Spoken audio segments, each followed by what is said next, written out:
আমরা এর আগে রেজোনেন্সের সিরিজ প্যারালাল সার্কিটের প্রত্যেকটা অঙ্ক করেছি। এখন আমরা আপনার স্ক্রিনে দেখতে পাচ্ছেন যে রেজোনেন্সের প্রবলেমের 1 নম্বর অঙ্কটা আমরা এখন সলিউশন করব। তো এটা আসলে খুবই সহজ একটা অঙ্ক। এখানে শুধু সিরিজ প্যারালাল করতে হবে। দেখেন আমি প্রথমেই একটু দেখিয়ে দিই যে এখানে 6 আর 3 যেহেতু প্যারালাল আছে, তাহলে এই দুটোকে আমরা সিরিজ করে নেব। 6 এবং 3, সরি এখানে 3, 6 এবং 3কে আমরা যদি প্যারালাল করে আসে এখানে 2, আর 2 এর সাথে 2 যে সিরিজ হয়ে যাবে, 2 এবং 2 হয় 4, তাহলে এখানে আছে 4 আর এখানে আছে 1, 1-এর সাথে আছে 5 আছে সিরিজে, সুতরাং 5 আর 1 হয় 6, তাহলে এখানে আছে 6, এখানে আছে 4, তাহলে 4 আর 6 প্যারালালগুলো যা আসবে 4 এবং 6 এখানে আসে। এটা আমি আর দেখালাম না, এখানে একটু রাফ দেখে নেন আপনারা। এখানে 6 প্যারালাল 3, তাহলে আসে হচ্ছে 2 ওহম।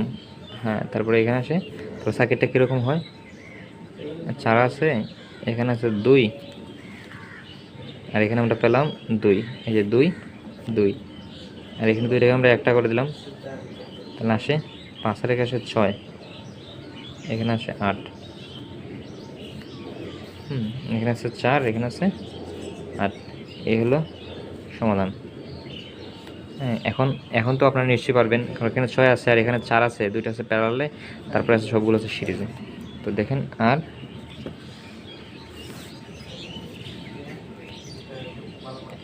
এগুলো রেজিস্ট্যান্সটা কীরকম হবে তাহলে, এখানে আছে 6 প্যারালাল 4 প্লাস 4 প্লাস 8, আপনার আসতেছে, আপনি যখন ক্যালকুলেশন করবেন তখন আপনার উত্তর আসবে 14.4 ওহম।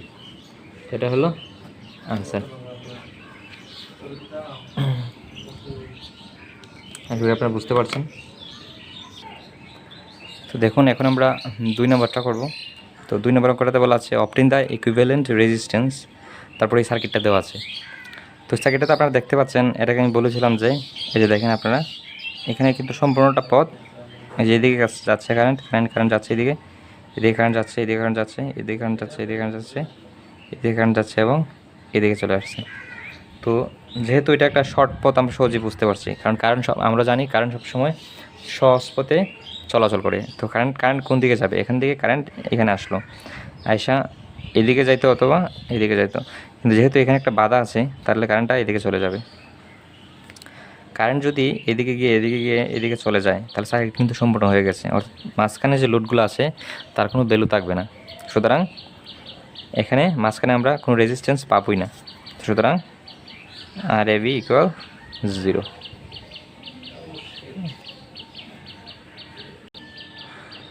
তারপরে আমরা এখন 3 নম্বরটা সলিউশন করব। তো দেখেন, এখানে বলা আছে যে অবটেইন দ্য ইকুইভ্যালেন্ট রেজিস্ট্যান্স, অর্থাৎ এই সার্কিট থেকে আমাকে রেজিস্ট্যান্স বের করতে হবে। তো আপনারা দেখছেন যে সার্কিটটা এখানে এসে আমাদের কারেন্ট এদিকে যাবে এবং এদিকে যাবে। তো এখানে এসে কারেন্ট আবার কোন দিকে যাবে, মানে সার্কিটটা সিরিজে আছে নাকি প্যারালাল আছে, এটা আমরা ধরতে পারছি না। তো যে সার্কিটগুলো ধরা যায় না এভাবে, তো ওই সার্কিটগুলোকে আমরা কয়েকভাবে সমাধানের চেষ্টা করব। যে হতে পারে আমরা পয়েন্ট মেথড নিতে পারবো, হ্যাঁ, কিন্তু আমরা যদি এটাকে পয়েন্ট মেথড নেই, এটাকে যদি আমরা পয়েন্ট মেথড নেই, এখানে আমরা সহজেই বুঝতে পারছি যে এখানে একটা ডেল্টা দেখা যাচ্ছে, যেটা ডেল্টা পজিশনে আছে। তো এই ডেল্টা থেকে আমরা স্টারে রূপান্তর করব। তো ডেল্টা থেকে স্টারে রূপান্তরের জন্য এর আগে আমরা অঙ্ক করেছিলাম কীভাবে স্টার টু ডেল্টা অথবা ডেল্টা টু স্টার করতে হয়। তো যেহেতু এখানে ডেল্টা আছে, তো আমরা স্টারে নেব। স্টারে নেওয়ার জন্য আমাদের কী করতে হবে, আমাদের একটা সূত্র ব্যবহার করতে হবে। দেখুন, এখানে আমি যদি এটাকে R1 মনে করি, এটাকে যদি R1 মনে করি, হ্যাঁ, এটাকে যদি R1 মনে করি এবং এটাকে যদি আমি R2 মনে করি, এটাকে যদি R3 মনে করি, তাহলে আমাকে R1 বের করতে হবে প্রথমে। তো R1 বের করার সূত্র হচ্ছে গিয়ে, আমি যে শাখার রেজিস্ট্যান্স বের করব তার দুই পাশে যে দুইটা রেজিস্ট্যান্স আছে উপরে দেব ওই দুইটা রেজিস্ট্যান্সের গুণফল। যেমন এখানে আমি যখন R1 বের করব, আমি আসলে আমার মতো বোঝানোর চেষ্টা করছি, আমি যেভাবে বুঝেছি ওইভাবে বোঝানোর চেষ্টা করছি।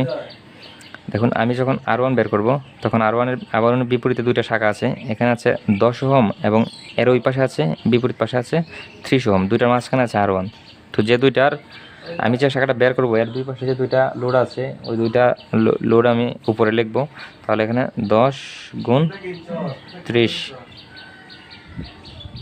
10 গুণ 30, আর নিচে সবগুলো রোধের যোগফল। তো এখানে 30, 10 এবং 20, 30 যোগ 10 যোগ 20, যা আসবে তাই হচ্ছে গিয়ে এখানকার R1 এর মান।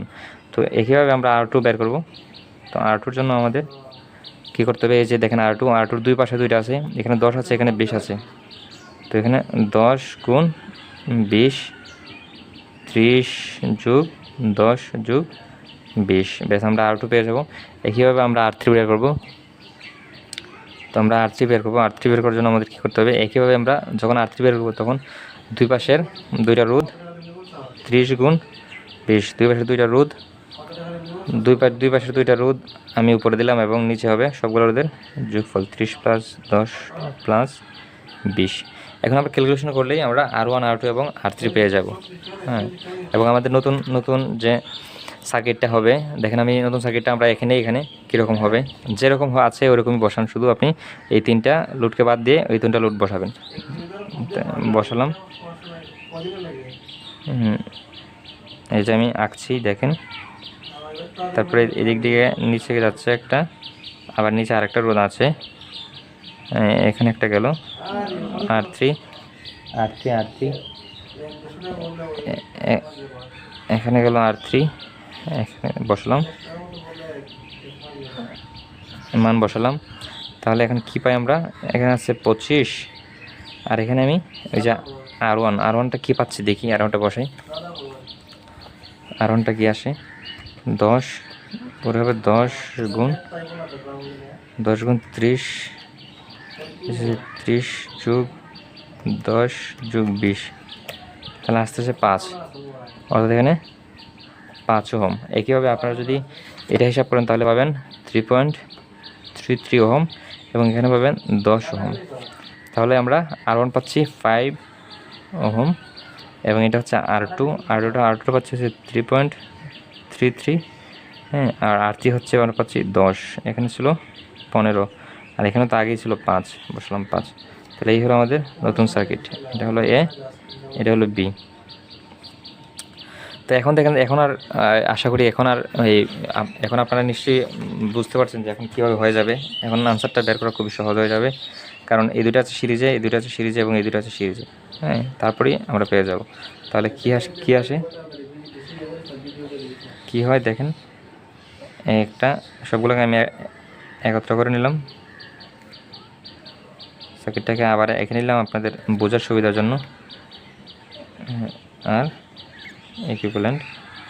তাহলে এখানে 25 আর 5 আসছে 30, এখানে 5 এবং 3.33 অর্থাৎ আসে 8.33, এবং এখানে আসে 15 আর 10 হচ্ছে 25।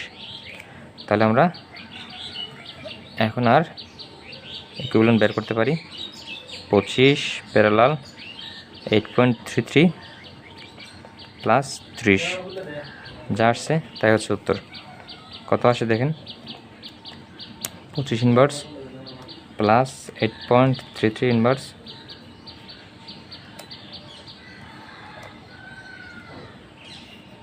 প্লাস হচ্ছে 30,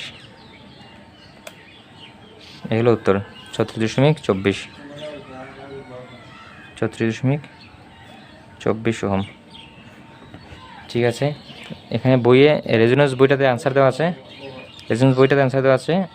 145 ভাগ হচ্ছে গিয়ে 4, এরকমভাবে লেখা আছে। তো এই যে 145/4 দেওয়া আছে, তো আপনারা এটাকে ভাগ করলে পেয়ে যাবেন 145/4, এই যে 34.25 আসতেছে, অর্থাৎ এটাই আসতেছে। তো এই হলো অ্যান্সার। তো এরপরের অঙ্কটা আপনারা দেখতে পাচ্ছেন 4 নম্বর অঙ্কটা। তো এখানে জি এর মান দেওয়া আছে, অর্থাৎ আমরা জানি জি ইকুয়াল কন্ডাক্টেন্স,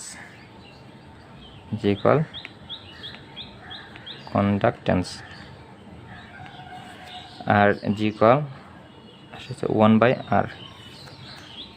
ঠিক আছে, তাহলে আমরা এখন এইগুলাকে আমরা যে কন্ডাক্টেন্সের যে মানগুলো দেওয়া আছে সবগুলোকে আমরা যে রোধে নিয়ে যাই, ওহমিক মানে নিয়ে যাই।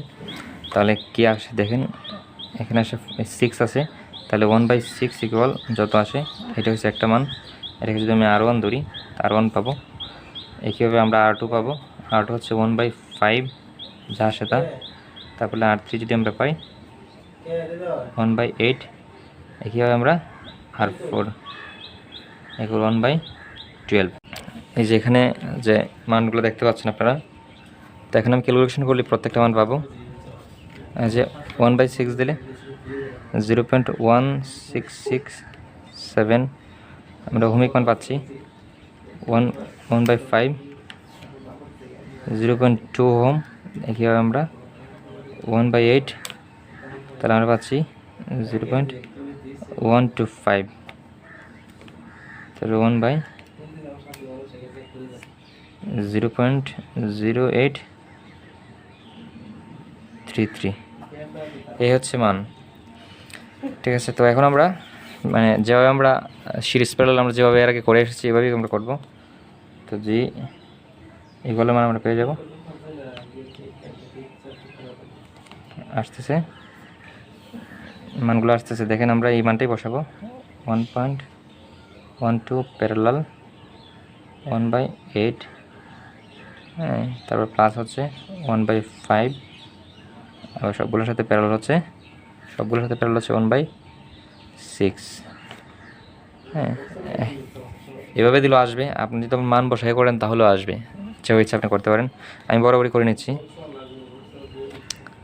আচ্ছা দেখেন আপনি এখানে আপনি ভেঙে ভেঙে করেন, তো আপনার আসতেছে 1/12 ইনভার্স প্লাস 1/8 ইনভার্স, এটাকে আবার দিলেন ইনভার্স, তো আপনার আসতেছে এই মানটা, এর সাথে প্লাস হচ্ছে 1/5,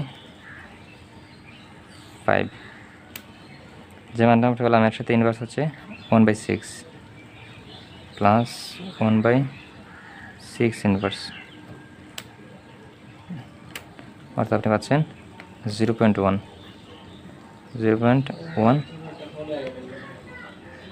আমরা পাচ্ছি 0.1 ওহম। বা এটাকে আবার আমরা যদি আবার যে সিমেন্সে নিয়ে যাই, ইকুইভ্যালেন্ট নিয়ে যাই, তাহলে আসতেছে 0.1 মানে 1/10, হ্যাঁ, ওহম। সিমেন্সে নিলে 10 হ্যাস, এই হলো আনসার।